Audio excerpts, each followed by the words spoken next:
Louvado seja nosso Senhor Jesus Cristo, para sempre seja louvado. Seja bem-vindo mais uma vez ao canal Jesus é o Caminho. E esta é a série sobre o estudo bíblico a respeito da primeira carta de São Paulo aos Coríntios. E eu queria iniciar recitando o versículo 8 do livro de Levítico, capítulo 18. Levítico 18, versículo 8, que diz: Não descobrirás a nudez da mulher do teu pai, pois é a própria nudez do teu pai. Por que eu estou citando esse versículo? Porque nós estamos entrando aí para o 7º vídeo a respeito da primeira carta de São Paulo aos Coríntios e vamos ler o capítulo 5 desta carta. E este capítulo 5, ele está no centro do capítulo 5, um caso aonde uma pessoa se envolveu, tem contato, tem relação com a mulher do seu pai.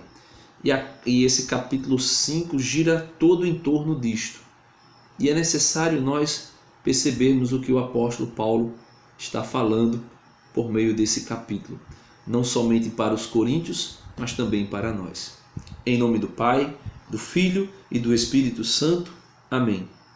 Vinde, Espírito Santo, enchei os corações de vossos fiéis e acendei neles o fogo do vosso amor. Enviai, Senhor, o vosso Espírito, e tudo será criado, e renovareis a face da terra. Em nome do Pai, do Filho e do Espírito Santo. Amém.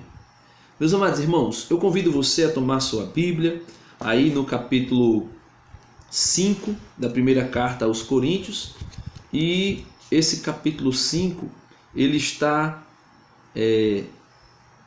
trazendo aquilo que Paulo já denunciava no capítulo anterior, no capítulo 4, quando Paulo dizia: olha, vocês se julgam como juízes, vocês se levantam como juízes de minha pessoa e de Apolo.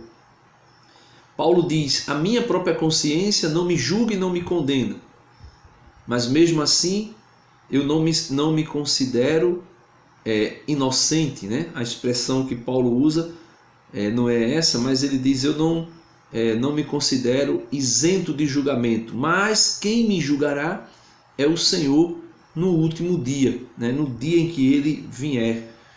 E Paulo diz: vocês se avoram juízes, vocês se avoram sábios, vocês se colocam de maneira superior, mas porém eis que eu envio para vocês Timóteo, para que ele vos ensine a maneira de como vocês devem se comportar, de como vocês devem viver como cristãos, como crente.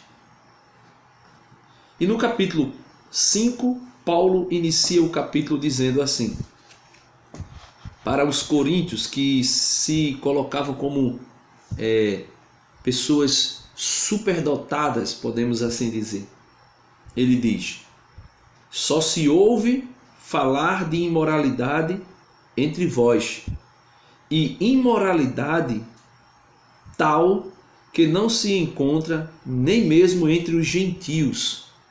Então veja o que Paulo está dizendo. Vocês se colocaram tão arrogantes, vocês se colocaram tão superiores, a ponto de se estabelecerem juízes entre a minha pessoa, a minha consciência e a consciência de Apolo. Mas eu escuto falar que no meio de vocês, no meio da igreja, no meio dos membros do corpo de Cristo, existe práticas de imoralidade tão grande que nem entre os gentios se ouve. Aí ele diz, Paulo rasga o verbo dizendo o que é estas práticas de imoralidade. Ele diz: um dentre vós vive com a mulher do seu pai. um entre vós vive com a mulher do seu pai. Então, por isso que eu li Levítico 18, versículo 8. Por quê? A madrasta, a mulher do seu pai é a madrasta, proibida pelo Antigo Testamento. E pelo direito romano também era proibido. Essa união era tolerável pela maioria dos rabinos entre os gentios convertidos. Ou seja, os gentios que se convertiam, os rabinos admitiam esse tipo de prática para os recém-convertidos. Fato este que talvez explique a indulgência da comunidade de Corinto, que não estava sujeita ao direito civil romano. O Concílio de Jerusalém proibiu uniões desse tipo aos cristãos provenientes do gentilismo. Então, aqueles gentios que se convertiam ao cristianismo, o direito civil romano não proibia, né? Os rabinos não proibia isso aos gentílicos recém-convertidos. Mas o Concílio de Jerusalém, de Atos dos Apóstolos 15, versículo 20, fala das uniões ilegítimas que não deveria ser prática no meio dos crentes, no meio dos cristãos. E Paulo diz: e vós estáis cheios de orgulho. Olha, alguém está vivendo com a mulher do seu pai, com a madrasta, e Paulo diz: ao invés de vocês fazerem algo contra isso, vocês se enchem, vós estáis cheios de orgulho. Ele diz: nem mesmo vos mergulhastes na tristeza, a fim de que o autor desse mal fosse eliminado do meio de vós. Paulo disse: pelo menos vocês deveriam se entristecer com isso. E se entristecendo com essa prática, aquele que está praticando-a iria se envergonhar do que estava fazendo e sairia da igreja. Mas vocês não fizeram isso, vocês nem sequer se entristeceram, pelo contrário, vocês se orgulharam. E ele continua no versículo 3: quanto a mim, ausente de corpo, mas presente em espírito. Não é que Paulo morreu e sua alma desencarnada foi até a cidade de Corinto. Paulo está dizendo: eu, ausente de corpo, mas presente em espírito, ou seja, pela autoridade de Paulo, por ter sido ele quem plantou a semente da igreja de Corinto, por ter sido ele que edificou a igreja de Corinto, ele diz: já julguei. Veja que Paulo estava dizendo que os coríntios não deveriam se levantar como juízes de Paulo e de Apolo. Mas Paulo diz que ele já julgou este caso. Por que Paulo julgou? Porque Paulo recebeu a imposição das mãos. Porque Paulo era apóstolo. Porque Paulo era bispo. E como eu sei que Paulo é bispo? Porque ele impôs as mãos sobre Timóteo. Ele diz a Timóteo que Timóteo preserve aquilo que recebeu de Paulo pela imposição das minhas mãos, Paulo diz. Então, Paulo diz: eu julguei. Por quê? Porque o episcopo, ou seja, o bispo, ele tem autoridade sobre a igreja. Ele diz: já julguei como se estivesse presente aquele que perpetrou tal ação em nome do Senhor Jesus. Ele diz que já julgou, como se já estivesse presente aquele que realizou tal ação. E esse julgamento ele o faz em nome do Senhor Jesus. O versículo 4 ele diz: é preciso que, estando vós e o meu espírito reunidos em assembleia com o poder de nosso Senhor Jesus Cristo, entreguemos tal homem a Satanás para a perda da sua carne, a fim de que o espírito seja salvo no dia do Senhor. Então, esse versículo 5, todos os biblistas, todos os teólogos cristãos, católicos, veem nesse versículo 5 a excomunhão. Quando diz: entreguemos tal homem a Satanás para a perda da sua carne, a fim de que o espírito seja salvo no dia do Senhor. O que é a excomunhão? A excomunhão já está dizendo, né? É ex, né? Que era e deixou de ser. Por exemplo, ex-namorado, né?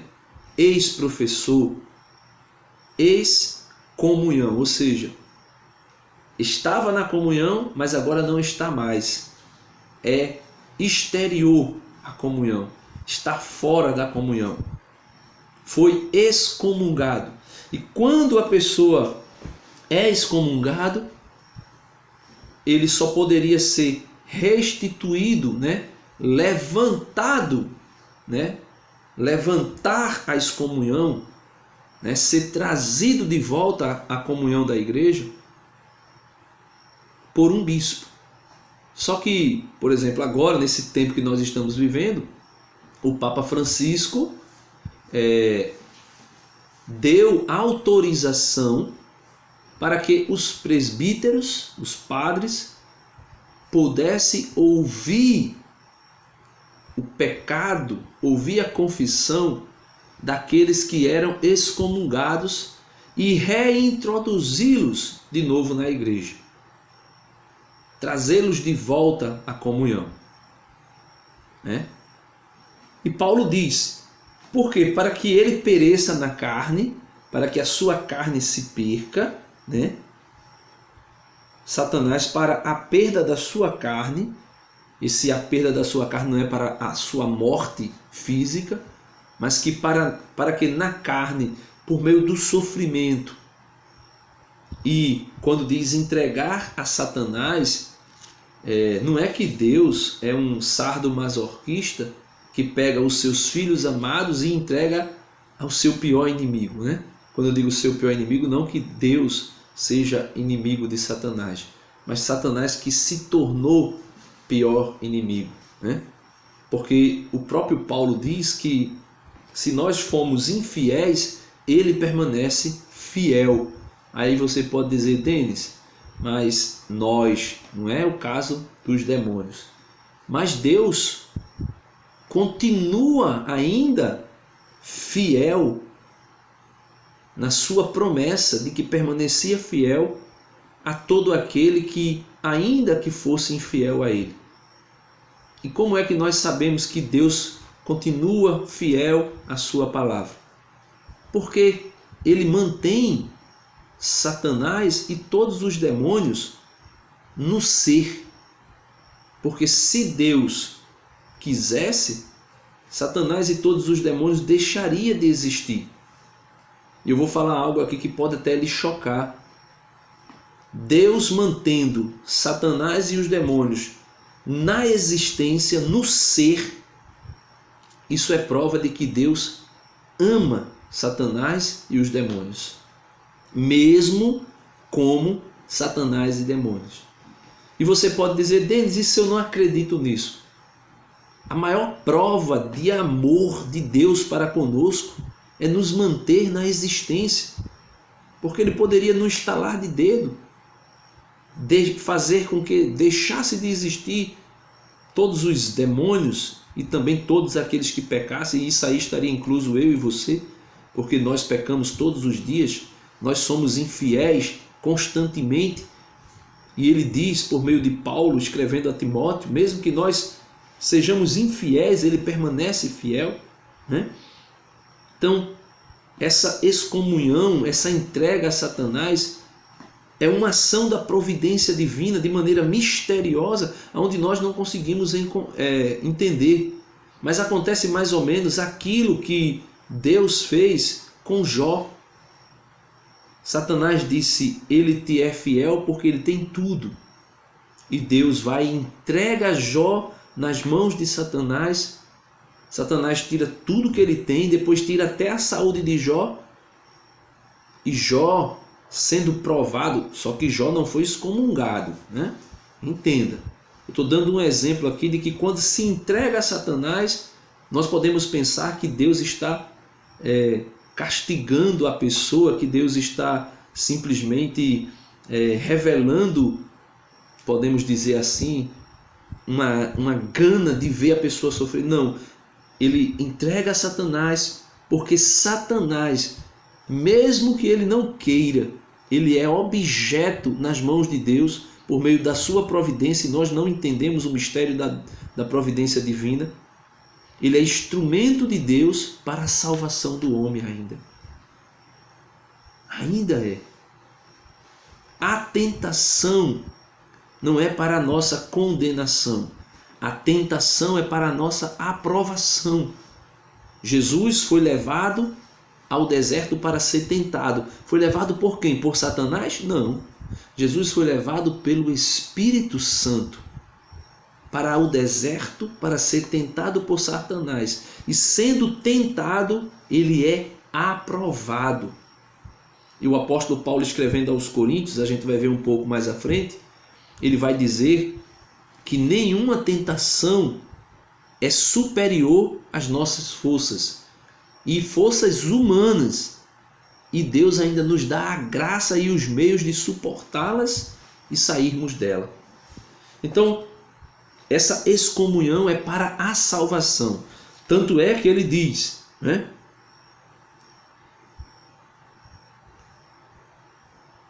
Entreguemos, versículo 5, capítulo 5, versículo 5. Entreguemos tal homem a Satanás para a perda da sua carne, a fim de que o espírito seja salvo no dia do Senhor. Então, quando Deus voltar para julgar vivos e mortos, esta pessoa, porque foi excomungada, porque foi maltratada por Satanás, reconhece o seu pecado, pede perdão, volta reconciliado para a igreja e no final é salvo. Isso é providência divina. Nós não vamos entender. Versículo 6. Não é digno o vosso motivo de vanglória. Ou seja, vanglória, uma glória vã. Ele está dizendo que o motivo da vanglória dos coríntios não é digno. Ele diz, não sabeis que um pouco de fermento leveda toda a massa? Não sabeis que um pouco de fermento leveda toda a massa? E aqui nos traz à memória aquela parábola que Jesus conta do fermento sobre 3 medidas de farinha, 3 medidas de massa, aonde está em Mateus 16, versículo 6, que diz, uma mulher coloca uma medida de fermento na massa e aquela medida leveda toda a massa.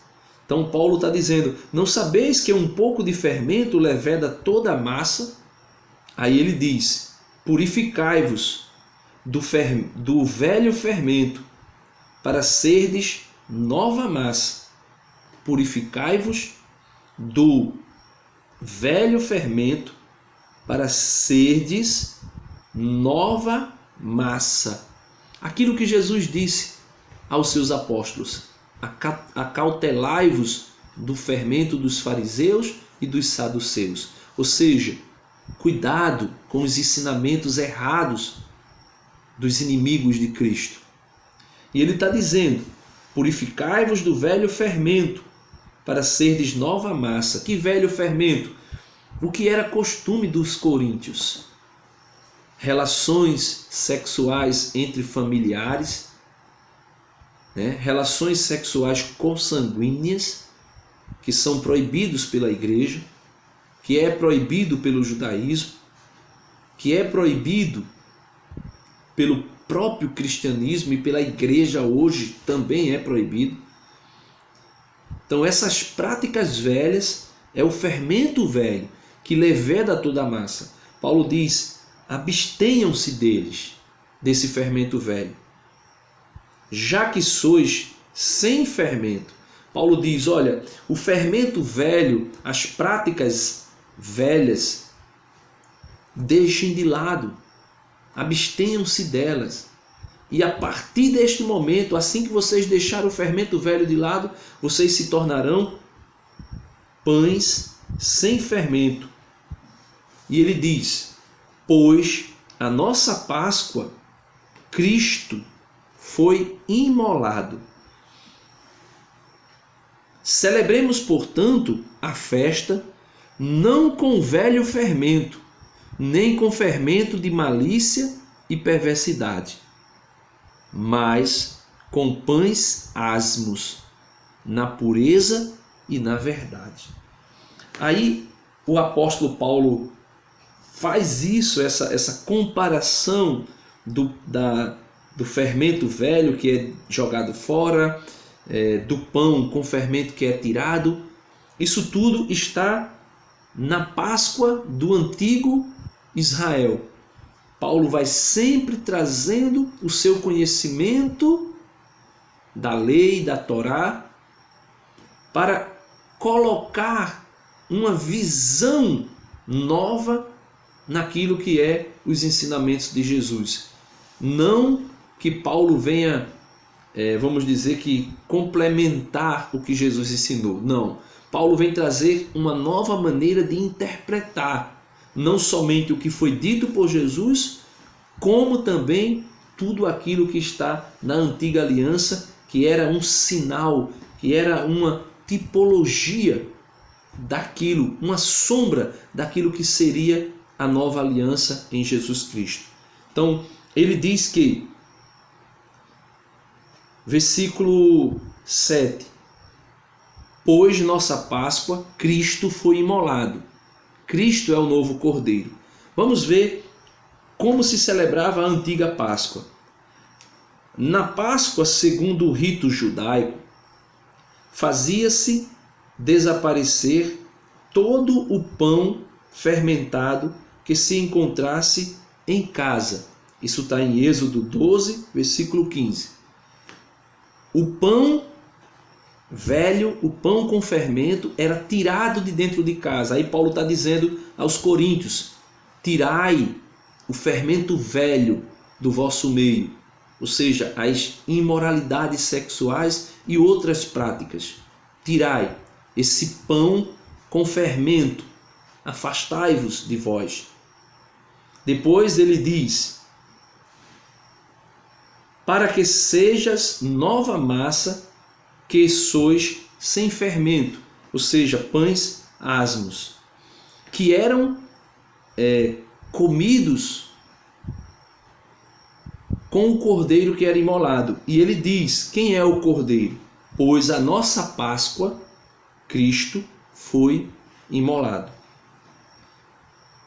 Então ele continua dizendo: imolava-se o cordeiro pascal, Êxodo 12, versículo 6, e comia-se pães sem fermento, Êxodo 12, 18 ao 20. Tais ritos preparavam simbolicamente o mistério cristão. Então, a Páscoa judaica, os ritos da Páscoa judaica, era uma preparação, era como se fosse, podemos assim usar essa expressão, como se fosse uma base para a edificação do rito pascal cristão na pessoa de Cristo Jesus. E ele continua dizendo aqui, né, no rodapé da Sagrada Escritura: por seu sacrifício, Cristo, o verdadeiro Cordeiro Pascal, destruiu o antigo fermento do pecado e tornou possível uma vida santa e pura, simbolizada pelo pão sem fermento. É possível que esta comparação tenha sido sugerida a Paulo pelo período do ano em que escrevia a carta. Então, o apóstolo Paulo, quando estava escrevendo a carta, estava vivendo um período próximo à Páscoa judaica. E vivenciando a festividade da Páscoa, ele começa a recordar os significados da antiga Páscoa e introduz isso para os judeus, para os coríntios, dizendo: olha, vocês eram o pão velho com fermento. Ou seja, vocês, no sentido de dizer, a vida velha de vocês é o pão velho com fermento, que na Páscoa é tirado de dentro de casa, ou seja, é tirado o pecado, as práticas de impureza, é tirado de dentro dos vossos corações, e a partir daí vocês deixam de ser pão velho, fermentado pelo pecado, e tornam-se pães novos, sem fermento, pães asmos, puro. E como é que vocês se tornam pães asmos e puros? Graças ao Cordeiro Pascal que foi imolado, e esse Cordeiro é Cristo Jesus. E Paulo vai trazendo luz para os coríntios mediante aquilo que era a prática da festa que eles viviam naquele momento. E isso é muito lindo, meus irmãos. Quando a gente para meditar nisso, isso nos deixa cheios de gozo espiritual. Eu e você, aquilo que está em nosso coração é um pão velho, fermentado, o pecado. Quando nós tiramos, nós nos tornamos pães asmos, pães sem fermento, sem o fermento dos fariseus, sem o fermento dos saduceus, sem a malícia desse mundo, para ser comido com o Cordeiro imolado, que é Cristo Jesus. Ou seja, para entrar em comunhão. Quando se comia o pão asmo e o cordeiro, entrava-se em comunhão esses dois alimentos. Pães asmos, eu e você, os coríntios, que tinham sido purificados do pão velho fermentado, que era o pecado, e agora entrava em comunhão com o cordeiro. E Paulo continua dizendo no versículo 9: eu vos escrevi em minha carta. Então, veja que Paulo está aqui na primeira carta ao Coríntio, nós estamos. E Paulo já fala de uma carta anterior a esta. Então, seria esta carta a segunda carta aos Coríntios. E é por isso que Paulo disse a respeito dele e de Apolo: não ultrapassem a respeito de mim e de Apolo aquilo que está escrito, aquilo que tinha sido escrito na primeira carta. Esta primeira carta, ela se perdeu. Não se sabe qual é o seu conteúdo. Então, não existia e não existiu apenas a primeira e a segunda carta aos Coríntios que nós conhecemos hoje. Mas existiu uma outra carta que, com certeza, pelo que Paulo diz aqui, é a primeira das cartas à igreja de Coríntio. Mas essa se perdeu, então não é canônica, não temos conhecimento do conteúdo dela. Mas ele diz: eu vos escrevi em minha carta que não tivesses relações com devassos. Então, na primeira carta aos Coríntios, que não é esta que nós estamos lendo, mas a que se perdeu, Paulo chega a dizer que ele escreveu para os coríntios dizendo: eu já tinha dito a vocês que vocês não deveriam ter relações com devassos. E esta relação aqui não é somente relações sexuais, mas relação, convivência com pessoas não crentes, não cristãs e que eram ainda pervertidas. Versículo 10. não me feriria de modo geral, ou melhor, não me referia de modo geral aos devassos deste mundo, ou aos avarentos, ou aos ladrões, ou aos devassos, pois então terias que sair deste mundo. Então Paulo está dizendo, quando eu me referi na primeira carta dizendo que vocês não deveriam ter relações com os devassos, eu não estava dizendo com as pessoas aí do mundo, os pagãos, porque senão vocês iam ter que sair do mundo. Mas ele diz, eu falo, versículo 11, não escrevi-vos que não vos associeis com alguém que traga o nome de irmão e não obstante seja devasso ou avarento, ou idólatra, ou injurioso, ou bebarrão ou ladrão. Paulo está dizendo, não, escrevi-vos que não vos associeis com alguém que traga o nome de irmão, ou seja, com alguém que se diz crente. Gente, eu tenho usado muito a palavra crente, mas essa palavra crente é para os cristãos, para os membros da igreja. Não é porque eu estou falando crente no sentido de que seja protestante. Protestante é uma coisa, crente somos nós, católicos, né? Então, falando de crentes, falando de cristãos católicos que estejam dentro da igreja. Ele disse, eu não estava falando com as pessoas lá do mundo. Eu estava falando com pessoas do meio de vocês que dizem ser cristão, que dizem ser de Cristo, que dizem ser crente, mas na verdade,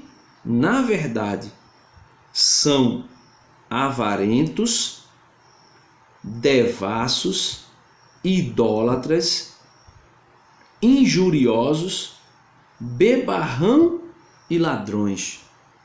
E ele conclui dizendo, com tal homem não deveis nem tomar refeição. Então Paulo está dizendo, tem alguém no meio de vocês que é devasso, que é prostituto, que é ladrão, vocês não devem nem sentar à mesa com eles. Nem sentar à mesa. Versículo 12 para concluir. Acaso compete a mim julgar os que estão fora? Paulo diz, eu como bispo,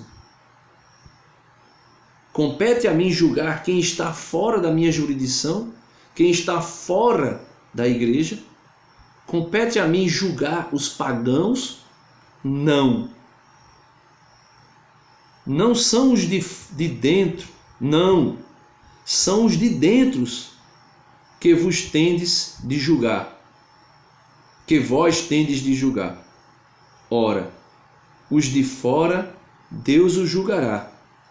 Paulo dá apenas um conselho, afastai o mal do meio de vós.